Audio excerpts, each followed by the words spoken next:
Day 3 of the NFL Draft is the Wild West. It's a giant dartboard of upside and intrigue, most of which will all be for naught. There is a stark darkness inherent in any examination of past successful prospects taken in rounds 4 to 7, and that's because they are rare gems. Especially when it comes to quarterbacks. In this space, we'll take a look at some of the historical precedents for the final 4 rounds of the draft when talking about QB, RB, WR and TE, using combine and statistical data accrued since 2009 unless otherwise noted. Spider graphs courtesy of Mock Draftable.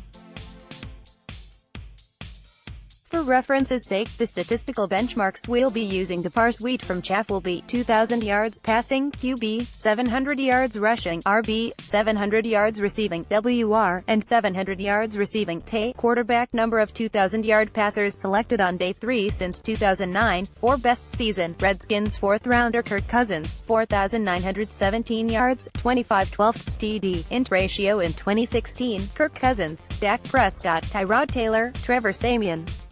That's it. That's the list of Day 3 quarterbacks to throw for more than 2,000 yards since 2009. Both Cousins and Prescott, the 2 most successful quarterbacks in that group, were selected in the 4th round, while Siemian and Taylor were 7th and 6th round picks, respectively. While Siemian and Cousins are mostly confined to the pocket, not so for Prescott and Taylor, both of whom have plenty of wiggle on the move. Tyrod entered the NFL one of the best athletes in the entire 2011 class. Tyrod Taylor, Dak Prescott. We don't have anybody in the current class who can reach quite those kinds of athletic heights, but one player comes awfully close. That would be NDSU's Easton Stick, who might not quite have Tyrod's sub 4.50 second wheels, but is considerably more fleet of foot than Doc Attack. Ryan Finley and Jake Browning also ran faster than Doc's 4.79 second 40 from the combine, just FYI.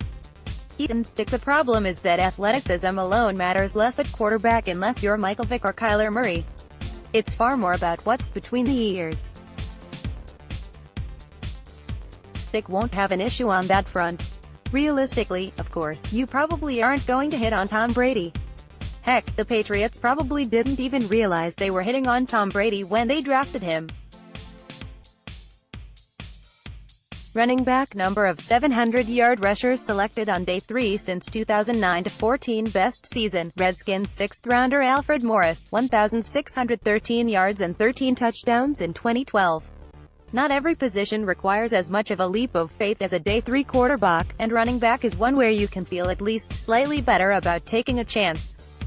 While 14 different Day 3 backs have gone over 700 yards rushing in a season over the last decade, the numbers are even more impressive than that, as 7 of those players, Alfred Morris, Jordan Howard, Jay Ajayi, Chris Carson, Lamar Miller and Devontae Freeman, have topped 1,000 yards in a season in this space. What to look for in a later running back prospect, then? The profile is actually a rather modest one. Below are the combine testing average for the 14 players in question. Here. What's the profile? Just one of our backs in the last decade, Lamar Miller, cracked 4.50 seconds in the 40-yard dash. He scorched in as a 4.34 second outlier, while only 2, Spencer Ware and Alfred Morris, clocked in slower than 4.60 seconds. A blistering 40 time is not necessarily required to make the jump out of the back end of the draft. Who fits the mold? Dexter Williams, Myles Gaskin, wide receiver number of 700-yard receivers, 19 best season, Steelers 6th-rounder Antonio Brown, 136-1834-10 in 2015. You might not have much luck pulling a Day 3 rabbit from your hat that plays quarterback, but both running back and receiver have proven fluffier bunnies to chase. Late receiving talent, perhaps more than talent at any other position, has shown repeatedly that it can blossom. Antonio Brown, Tyreek Hill, Julian Edelman and Stephon Diggs have all parlayed Day 3 selections into massive success. What's the profile? Once again, our average profile for Day 3 successes contains few testing extremes. Travis Benjamin, Johnny Knox and Kenny still all ran sub 4.40-second 40-yard dashes, while Jeremy Curley and Richard Matthews both went over 4.60 seconds. Otherwise, the receivers in this sample largely stayed within a narrow range of the 4.5s. And only 5 wideouts in our slice of data ended up posting vertical jumps north of 35 inches.